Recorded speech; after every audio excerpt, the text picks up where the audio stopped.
How do I analyze competitors to identify their SEO strategy?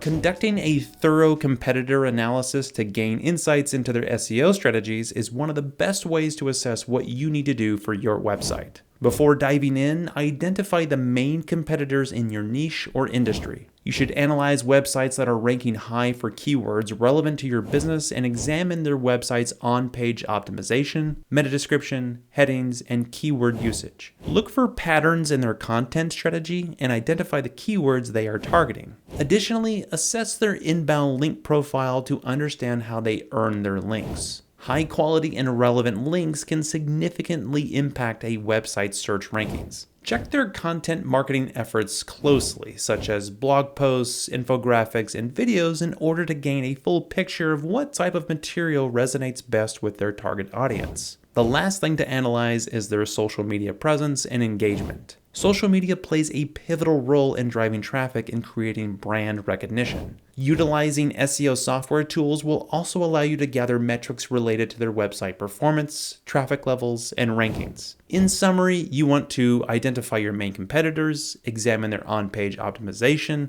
assess their inbound link profile, monitor the content marketing efforts, analyze the social media presence, and use SEO tools for data and metrics. If you found this video helpful, be sure to check us out at bruceclay.com, where we offer all kinds of SEO tips as well as expert SEO services for your site.